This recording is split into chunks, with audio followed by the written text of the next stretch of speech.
Introverted, intuitive, feeling, judging. Also known as INFJ, one of 16 personality types according to the Myers-Briggs type indicator. INFJs are commonly called advocates, and they're one of the rarest types among all 16, as they represent only about 2% of the population. They have a deep and thoughtful approach to life, and they rely only on their inner vision and personal values to find their way through it. There's a lot of debate on whether INFJs are of the Sigma or the Alpha personality type from the socio-sexual hierarchy. Their investment in the tribe is characteristic of Alpha, and their internal reflection is characteristic of Sigma.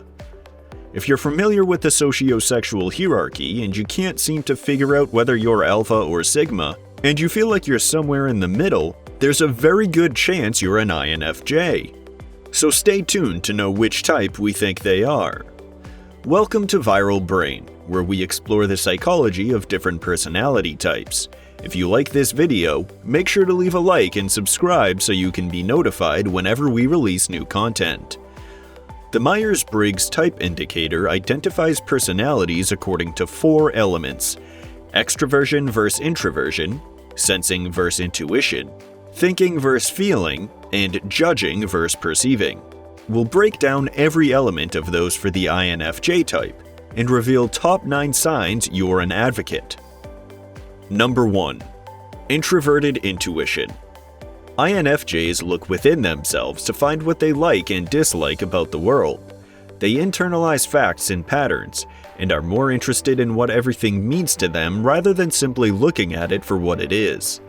They're ambitious, hardworking, and they enjoy thinking about the future and exploring different scenarios.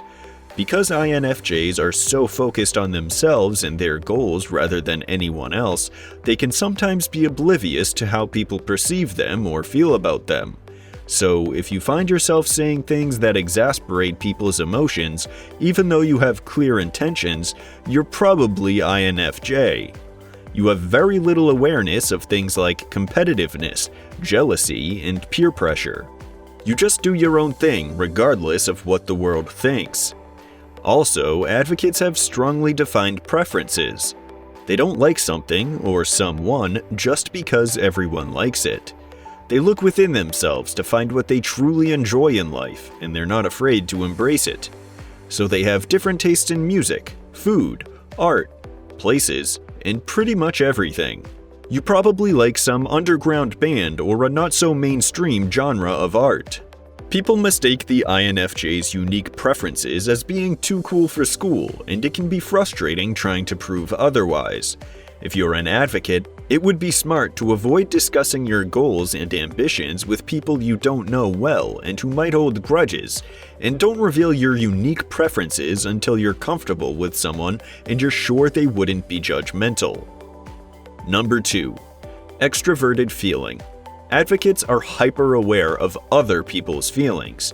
They're highly empathetic and idealistic, and they're conscious of the fact that everyone has their own life and story which is just as significant to them, also known as sonder. If you find yourself drawn to that feeling and you like to ponder on that fact, you can very well be an advocate. However, this means that sometimes INFJs are less aware of their own feelings, and they can easily fall into the trap of being a people pleaser. They can struggle to say no because they don't want to hurt or embarrass someone. If you're INFJ, make sure you take some time on your own and prioritize your well-being sometimes. It can be draining to always put other people first. Number 3. Introverted thinking. This is a tertiary function of the INFJ personality type, which means it's less commonly found and less used by INTFs than the other 2 dominant and auxiliary functions. Advocates find their way through life relying on their ideas and theories which they form based on their own insights and intuitions.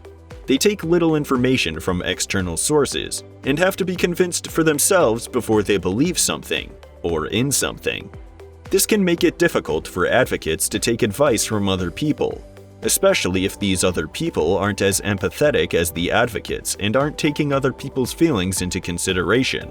If people sometimes consider you stubborn or not knowing what to do for your own good, that's a huge sign you're an INFJ. You know what's good for you, it's just not necessarily what's good for people you care about, and it's always difficult for you to make that choice. Number 4. Extroverted sensing. This is an inferior function for INTFs, which means it's much less developed than the other 3. If you do develop it, you become hyper-aware of the information relayed from your senses, which means you'd feel the cold breeze on your skin, enjoy the sound of music, or marvel at the deliciousness of food more than anyone could understand. However, this can also mean that INFJs would suffer from pain more than other people would, or they're prone to having pet peeves like chewing noises or bright lights. Number 5. KOINOPHOBIA. It's okay if you don't know what that means, it's not a very common word. However, its definition is quite popular: the fear of being ordinary. In other words, the fear of the average. Advocates are motivated by the sense of having a greater purpose in life. Their dream is creating solutions that change people's lives. They want to have a real impact. Even though this can spur them on to achieving great things for humanity, it can sometimes backfire. If you find yourself always thinking that what you're doing is not enough and feeling like you're meant for something bigger, you're very likely of the INFJ personality type. You might get extremely frustrated if your life gets tedious, or if you can't see how what you're doing on a daily basis will contribute to your big visions. You can sometimes be blind to the fact that you can't change the world in one day. You need thousands of days of consistent work before you can really make a difference. And if someone with an INFJ personality type happens to be impatient, this can be a lethal spiral down the road of depression. Beware of that trap. If you think you're destined for something bigger, don't wait for destiny to deliver it. Go out there and get it, and be certain that it'll take time. Number 6. Sensitivity to criticism. Advocates can be extremely prone to it. They're the most idealistic personality type. They do everything on principle, and care about doing the right thing more than their own personal gains. So when someone challenges your principles or personal values, if you're an advocate, you won't take it lightly. You can become exceedingly defensive in the face of criticism, especially when it's an insult to your core beliefs. This can make a lot of people avoid you, especially those who indulge in things you would consider unrighteous. And although this leaves you with fewer options when it comes to making friends, it makes sure that the relationships you build are with trustworthy and like-minded people, and more likely to last, have meaning, and be fulfilling. Number 7. Standing up for what's right. INFJs advocate for the right thing, hence came the name advocates. They want to create a world where everyone does the right thing, and that's why concepts like equality and karma mean a great deal to them. They're not afraid to use their strengths to ensure that happens, whether it's creativity, imagination, or sensitivity. This is why INFJ is considered to be the best type to govern the people. Sometimes people forget that government is all about serving the people, not ruling them. And INFJs make sure everyone is reminded of that. If you've ever stood up for a guy who catcalled a lady, not to impress anyone, but because of a sincere sense of indignation, or if you've ever stood up to a superior or your teacher or parent because they were asking you to do something that's not right, you can almost be certain that you're an INFJ. You may see helping others as your primary purpose in life. You hate injustice, and you care more about altruism than personal gain. Number 8. Deep connections. INFJs take the process of finding a life partner very seriously. They look for depth and meaning in their relationships, refusing to settle for anything less than true love. This can mean advocates can spend a long time single looking for the right one. They don't mind, as long as they end up with someone who's perfectly compatible with their idealistic views of love and relationships. If you find yourself longing for deep connections and romantic feelings more than physical desire, that's a huge sign you're an INFJ. And it means that when you finally do find the right one, you'll probably have a happy ever after with them. Number 9. Perfectionism. Advocates are idealistic, and they can sometimes spend too much time and effort on something to make it live up to their ideals.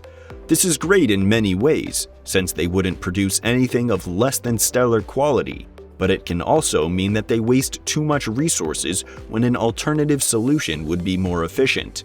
If you're an INFJ, it would be too difficult for you to let go of the perfect scenario and make do with Plan B because Plan A is too expensive or too difficult.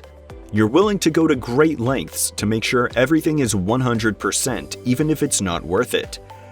This means that you can be counted on to deliver flawless results, but it also means that it can sometimes be difficult for you to start something because you're waiting for the right time or preparing the right circumstances needed to make the thing perfect. This can make advocates lose a lot of opportunities and can sometimes be perceived as procrastinators. You can sometimes find it difficult to appreciate your job, living conditions, or relationship if you're constantly focused on imperfections and wondering if you should look for something better. We believe that INFJs strike the perfect balance between alpha and sigma, being exactly 50% of each, which is why they're so rare, and no one seems to be able to categorize them in the hierarchy.